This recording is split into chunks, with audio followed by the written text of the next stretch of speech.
নমস্কার, আজ জানাবো পশ্চিমবঙ্গ ও দেশ ও বিদেশের গুরুত্বপূর্ণ 15টি তাজা সংবাদ। শুরুতেই দেখে নিন শিরোনাম, পরে থাকবে বিস্তারিত। 3,000 টাকার আশায় জল, একের পর এক অন্নপূর্ণা যোজনার আবেদন বাতিল, ধলিয়ানে বিক্ষোভ মহিলাদের। কালির পর দোয়াত, মমতাও জেলে যাবেন, বিধানসভায় বড় বার্তা শুভেন্দুর। সময় এসেছে সবক শেখানোর, হুমায়ুনকে করা হুঁশিয়ারি, মুখ্যমন্ত্রীর দায়ের এফআইআর। ওবিসি রিজার্ভেশনে বড় সিদ্ধান্ত, পুরনো আইন বদলে নতুন পথে রাজ্য সরকার। তৃণমূল হারাই ভালো হয়েছে, হঠাৎ এমন মন্তব্য কেন? কুণাল ঘোষের পোস্ট ঘিরে জোর চর্চা। এবার ঋতব্রত শিবিরে বড়সড় ফাটল, বিধানসভায় নজিরবিহীন দৃশ্য। হকারদের জন্য বড় ধাক্কা, ভোটার তালিকায় নাম না থাকলে মিলবে না লাইসেন্স, শহরে করা নজরদারি।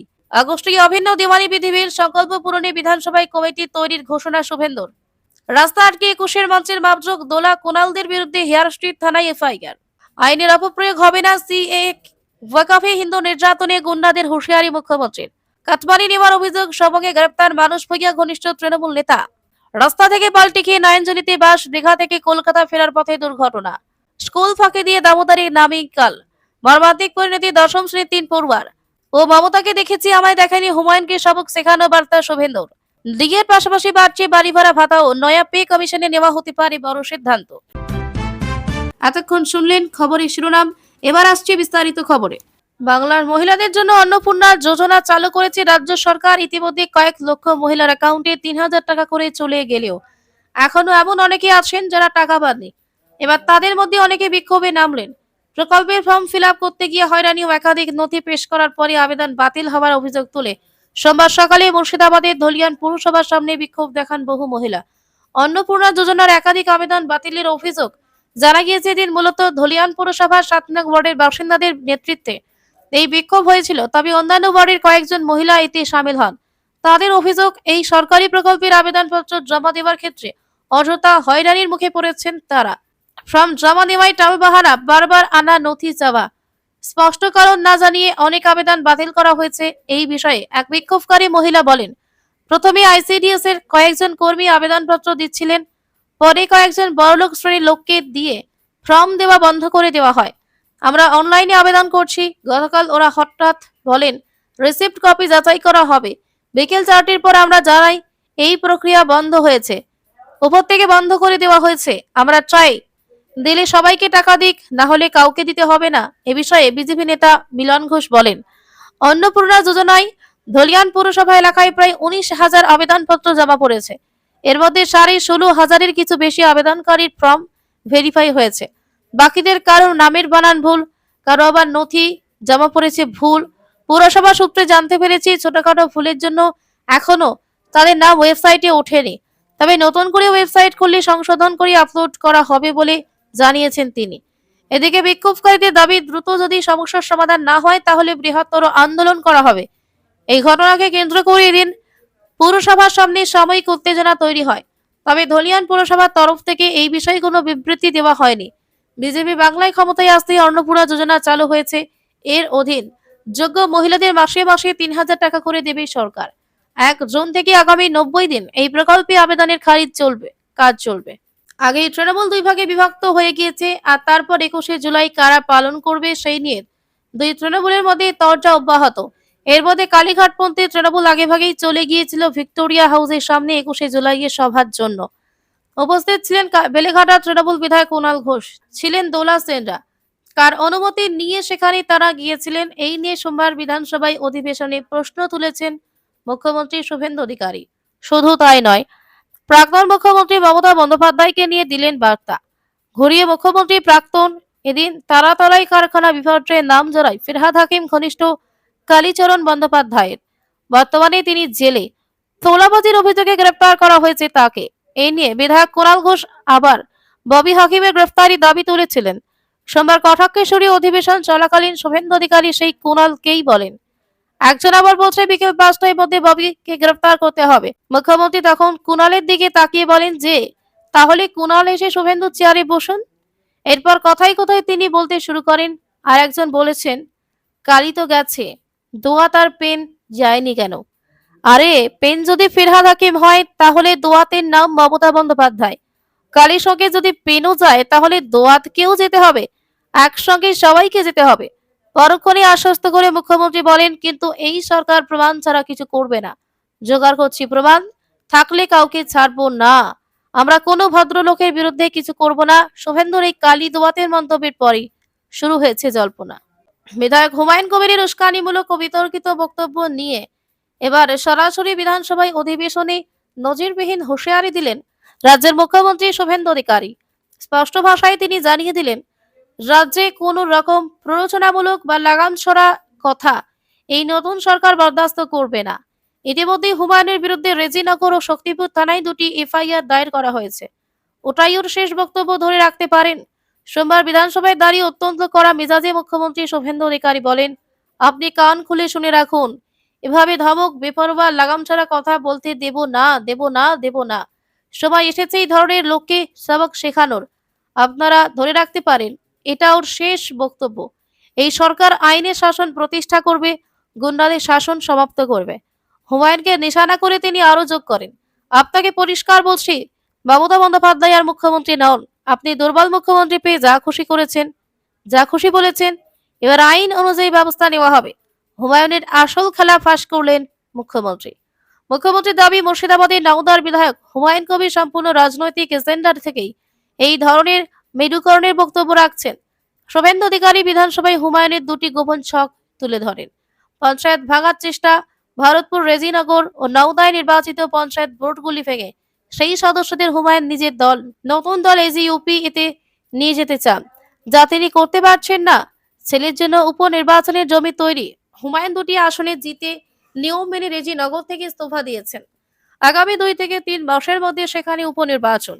এই আসনে 72% মুসলিম ভোটকে হাতিয়ার করে নিজের ছেলেকে জেতাতেই এই খেলা খেলছেন তিনি। সন্দেশখালী ও ক্যানিং এর উদাহরণ টেনে বার্তা, রাজ্যে যে আর কোনো বহুবলীয় গুন্ডারাজ চলবে না তা বোঝাতে অতীতে ঘটে যাওয়া 3টি বড় উদাহরণ মনে করিয়ে দেন মুখ্যমন্ত্রী। তিনি বলেন, সন্দেশখালী একজন ছিল শেখ শাহজাহান। 2024 1 জানুয়ারি যে বলেছিল তৎকালীন বিরোধী দলনেতার হাত পা কেটে মেদিনীপুরের চামড়া ছাড়িয়ে পাঠিয়ে দেব, ওর অবস্থা এখন কি হয়েছে সবাই দেখছে। আর একজন জীবনতলার গুন্ডা ক্যানিং এর, ওর অবস্থাও এখন সবাই দেখতে পাচ্ছে। আরেকটা ছিল পুষ্পা ঝুঁকেগা নেহি, সে এখন এমন ঝুঁকেছে যে খালি পায়ে ছোট প্যান্ট পরে কান ধরে উঠবোস করতে করতে যাচ্ছে। ঠিক কি বলেছিলেন হুমায়ুন কবির? গত 8 জন শক্তিপুরে এবং 26 জন রেজিনগরে দলীয় সভায় বক্তব্য রাখতে গিয়ে বিতর্ক উস্কে দিয়েছিলেন হুমায়ুন কবির। শুভেন্দু অধিকারীকে আক্রমণ করে তিনি বলেছিলেন, মুর্শিদাবাদে আস্ফালন কম করতে বলবেন। যেদিন ময়দানে নেমে যাব সেদিন আপনাদের পতাকা ধরার লোক থাকবে না। আমি নিজেই নেতৃত্ব দিয়ে লাখ লাখ লোককে রাস্তায় নামাবো আর সেটা ভাঙা মার দেব। আমার মাথা যেদিন গরম হয়ে যায় সেদিন আমি এসপিও বুঝবো না, মুখ্যমন্ত্রীও বুঝবো না। আমি তো বিজেপির বিরুদ্ধে বলেছি। সাফাই হুমায়ুনের। মুখ্যমন্ত্রীর এই চরম হুঁশিয়ারির পর অবশ্য নিজের অবস্থানে অনড় রয়েছেন বিধায়ক হুমায়ুন কবির। তার সাফাই, আমি তো রাজ্য সরকারের বিরুদ্ধে কিছু বলিনি, আমি বিজেপিকে বলেছি। নবাগত শিক্ষানবিশ বিজেপিরা আমার বাড়ির কাছে গিয়ে আমাকে আক্রমণ করেছে। আমি কি রাজনৈতিকভাবে আক্রমণ করব না? কার কাছে ক্ষমা উনি চাইতে বলছেন তা স্পষ্ট করুন। তবে মুখ্যমন্ত্রী সাফ জানিয়ে দিয়েছেন, আগামী সপ্তাহে তিনি নিজে মুর্শিদাবাদে যাচ্ছেন এবং সেখানে প্রমাণ করে দিবেন যে ভারতবর্ষের সংবিধান ও আইনে শেষ কথা বলে, কোনো বাতিলাবাজ নয়। পশ্চিমবঙ্গে ওবিসি সংরক্ষণের ব্যবস্থা নিয়ে বড় সিদ্ধান্ত নিল রাজ্য সরকার। সোমবার বিধানসভায় দুটি গুরুত্বপূর্ণ সংশোধনী বিল পাশ হয়েছে। এর ফলে ওবিসি তালিকা তৈরি, সংরক্ষণের হার নির্ধারণ এবং অনগ্রসর শ্রেণী কমিশনের ভূমিকা নিয়ে নতুন নিয়ম কার্যকর হওয়ার পথ তৈরি হয়। এই বিলকে কেন্দ্র করে বিধানসভায় ভোটাভুটি হয় এবং শেষ পর্যন্ত বিপুল সংখ্যাগরিষ্ঠতায় বিল দুটি পাশ হয়ে যায়। ওবিসি সংরক্ষণ বিল নিয়ে বিধানসভায় কি হলো? সোমবার বিধানসভায় অনগ্রসর শ্রেণী কল্যাণ মন্ত্রী গৌরীশঙ্কর ঘোষ দুটি সংশোধনী বিল পেশ করেন। প্রথমে ধ্বনি ভোটে বিল পাশ হওয়ার কথা থাকলে আইএসএফ বিধায়ক নওশাদ সিদ্দিকী ভোটাভুটি দাবি জানান। এরপর স্পিকার রথীন্দ্র বসু ভোটাভুটির অনুমতি দেন। ভোটাভুটিতে বিলের পক্ষে 186টি ভোট পড়ে, বিপক্ষে ভোট পড়ে 17 জন বিধায়ক।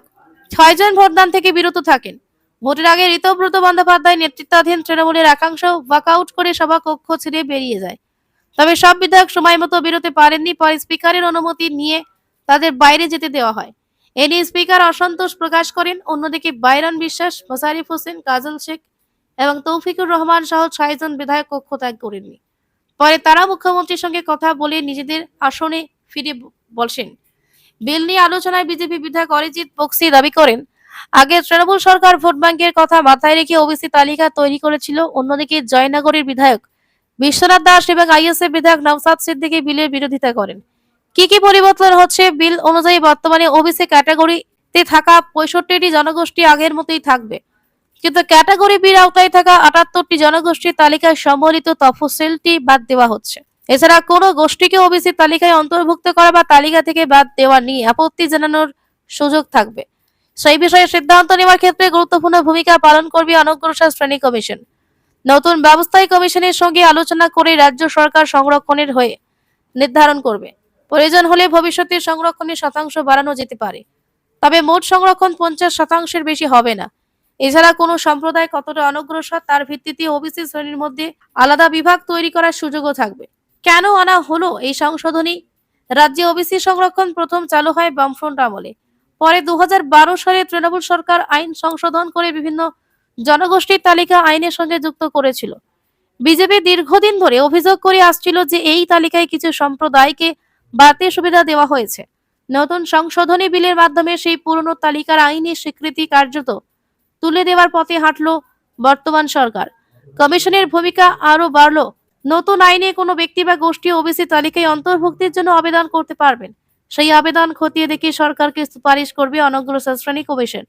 কোনো সম্প্রদায়ের নাম ভুলভাবে অন্তর্ভুক্ত হয়েছে বা কেউ বঞ্চিত হয়েছে বলে অভিযোগ থাকলেও তা কমিশনের কাছে জানানো হবে। কমিশনের সুপারিশের ভিত্তিতে পরবর্তী সিদ্ধান্ত নেবে সরকার। এছাড়া কমিশনের সদস্যদের মেয়াদ আগের মতো 3 বছরই থাকবে, তবে সদস্য সচিব কতদিন দায়িত্বে থাকবেন সেই সিদ্ধান্ত ভবিষ্যতে রাজ্য সরকারই নেবে। রাজ্যের রাজনৈতিক পালাবদলের পর তৃণমূল কংগ্রেসের অনেক নেতা মন্ত্রী ও বিধায়ক দল ছেড়েছেন। এই পরিস্থিতিতে দলের অন্যতম প্রমুখ কুণাল ঘোষ অবশ্য শুরু থেকেই মমতা বন্দ্যোপাধ্যায়ের পাশে থাকার কথা বলে এসেছেন, কিন্তু রবিবার তার একটি সোশ্যাল মিডিয়া পোস্ট নতুন করে রাজনৈতিক মহলে আলোড়ন ফেলেছে। সেখানে তিনি লিখেছেন, তৃণমূল ভোটে হারাই ভালো হয়েছে। তবে এই মন্তব্যের পেছনে দলের বিরুদ্ধে নয়, বরং দলের ভবিষ্যৎ নিয়ে নিজের মতামত তুলে ধরেছেন তিনি। কুণাল ঘোষের সোশ্যাল মিডিয়া পোস্টে চাঞ্চল্য। রাজ্যে বর্তমান রাজনৈতিক পরিস্থিতি নিয়ে কুণাল ঘোষ দীর্ঘ একটি পোস্ট করেন। সেখানে তিনি লেখেন, 4 মে তৃণমূল কংগ্রেসের সরকার হারার পর তার খুব খারাপ লেগেছিল। নিজের দল পরাজিত হলে যেমন লাগে তেমনই অনুভূতি হয়েছিল তারও। এমনকি বেলেঘাটায় নিজের জয়ও তখন তাকে খুব একটা আনন্দ দিতে পারেনি। তবে এখন তার মনে হচ্ছে এই হার দলের জন্য একদিক থেকে ভালোই হয়েছে। কুণালের দাবি, তৃণমূল জিতলে অনেক সুবিধাবাদী মানুষ এবং বিশ্বাসঘাতক নেতা আবারও দলের আশেপাশে ঘুরে বেড়াতেন। যারা এখন দল ছেড়ে চলে গিয়েছেন তারাই তখন দিদির ঘনিষ্ঠ সেজে থাকতেন। কুণাল আরও লিখেছেন, কিছু অসাধু ব্যক্তি নিজেদের স্বার্থ দলকে ব্যবহার করতেন। দলের ভিতরে কিছু মানুষের অহংকার আরও বেড়ে যেত। পাশাপাশি কিছু অপরাধ প্রবণ লোক বিরোধীদের উপর অযথা চাপ সৃষ্টি করত বলে তিনি মন্তব্য করেছেন। তার অভিযোগ, কিছু অরাজনৈতিক সেলিব্রিটি, প্রশাসনের একাংশ, বুদ্ধিজীবী মহলের কিছু ব্যক্তি এবং বিভিন্ন সুবিধাবাদী মানুষও দলকে ব্যবহার করে নিজেদের স্বার্থ সিদ্ধির চেষ্টা করতেন। অথচ প্রকৃত কর্মী সংগঠকরা গুরুত্ব পেতেন না। হারেই মিলছে আসল মানুষ চেনার সুযোগ। কুণাল ঘোষের মতে, ভোটে হারার ফলে দলের ক্ষমতা চলে গেলেও অনেক কিছু পরিষ্কার হয়ে গিয়েছে। কারা সত্যিই দলের পাশে ছিলেন আর কারা শুধু সুবিধার জন্য ছিলেন তা এখন বোঝা যাচ্ছে। তিনি লিখেছেন, দলের অপ্রয়োজনীয় বোঝা ধীরে ধীরে সরে যাচ্ছে। এখন প্রকৃত কর্মীরাই সামনে আসছেন। মমতা বন্দ্যোপাধ্যায়ের নেতৃত্বে এবং দলের নিবেদিত কর্মীদের শক্তিতে তৃণমূল আগামী দিনেও লড়াই চালিয়ে যাবে বলে তিনি আশাবাদী। কুণালের মন্তব্য, বর্তমান কঠিন সময় হয়তো দলের জন্য চ্যালেঞ্জের, কিন্তু এই সময় ভবিষ্যতের জন্য তৃণমূলকে আরও শক্তিশালী করে তুলবে। ওবিসি সংশোধনী বিলকে কেন্দ্র করে সোমবার রাজ্য বিধানসভায় শুধু ভোটাভুটি হয়নি, তৈরি হয়েছে রাজনৈতিক কৌতূহল। বিরোধী তৃণমূল শিবিরে ওয়াকআউট কর্মসূচির মাঝেই কয়েকজন বিধায়কের অবস্থান ঘিরে এমন কিছু দৃশ্য সামনে আসে যা রাজনৈতিক মহলে নানা ব্যাখ্যার জন্ম দিয়েছে। বিশেষ করে ঋতব্রত বন্দ্যোপাধ্যায়ের ঘনিষ্ঠ হিসেবে পরিচিত কয়েকজন বিধায়ক শেষ পর্যন্ত অধিবেশন কক্ষ থেকে যাওয়ার শুরু হয়েছে নতুন জল্পনা। ঋতব্রত তৃণমূল শিবিরের দ্বিমত প্রকাশ্যে।